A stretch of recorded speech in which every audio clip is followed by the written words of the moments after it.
كان يا مكان في قديم الزمان، في حارة صغيرة من حارات القاهرة القديمة، كانت في بيت قديم متروك شوية. كان ساكن فيه شاب اسمه علي. ده كان عايش لوحده وبيشتغل في محل صغير في السوق. البيت ده كان دايما بيبقى هادئ وغريب، وكل اللي عايش حواليه كان بيسمع عنه إنه مسكون. بس علي كان دايما مستعجل ومرتاح لوحده، وما كانش بيصدق الحكايات دي. لكن في يوم من الأيام وهو نايم في سريره حصل حاجة غريبة جدا. حس بجسمه بتعب، بس مش تعب عادي. ده كان إحساس غريب، كأنه حد ماسك رجليه ومانع عنه الحركة. ففتح عينه ولاقي الظلام حوالينه، والسكون اللي من غير صوت، إلا صوت خافت بيجيله من تحت السرير. اختنق من الرعب وحاول يطلع صوته، لكن لسانه كان مش معاه. وفجأة بدأ يحصل حاجة غريبة. اللي تحت السرير بدأ يتحرك وطلع منه شكل غريب، جسمه أسود وعيونه حمراء وشكله مخيف جدا. اللي تحت السرير ده كان عفريت شرير جدا، وكان عايز يسيطر على علي ويخليه عبده ليه. علي حاول يصرخ بس الصوت ما خرجش، والعفريت ده بدأ يقرب منه أكتر وبيقول بصوت مخيف: أنت مش هتخرج من هنا، أنا اللي بقولك كده. حاول علي يهرب، لكن رجليه كانت متصلبة، والعفريت كان بيتحرك بسرعة كأنه بيطير، وطلع من تحت السرير فجأة ووقف قدامه وابتسم ابتسامة شريرة. في اللحظة دي علي حس بحاجة غريبة.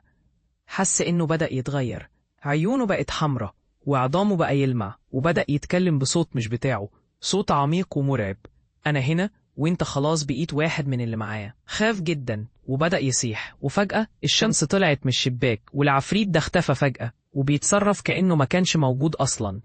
لكن اللي حصل بعد كده كان أكتر من كده.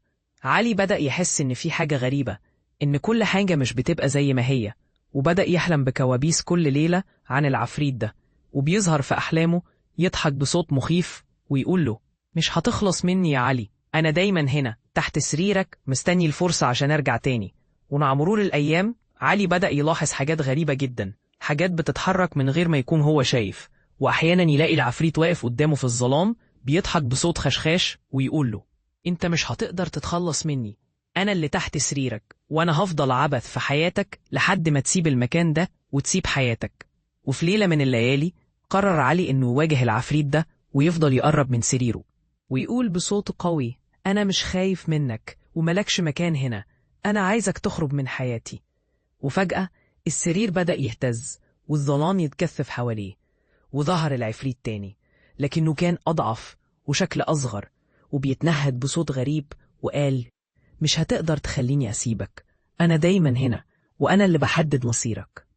لكن علي كان قوي وقرر يطرده، وبدأ يصلي ويقرأ قرآن وبيصرخ بصوت عالي. وفجأة البيت كله اتنفض والعفريت ده اختفى تماما، والظلام تلاشى وطلع نور قوي من الشباك. ومن ساعتها علي ما عادش شاف العفريت ده، لكن كل ما يفتكر اللي حصل بيحس إن في حاجة غريبة حوالينه، وإن العفريت ده لسه موجود تحت السرير مستني اللحظة اللي يجي فيها تاني علشان يسيطر على حياته تاني.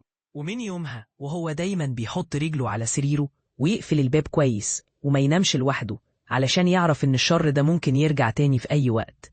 والعفريت اللي تحت السرير لسه موجود وبيراقبه ومستني اللحظة المناسبة عشان يرجع تاني.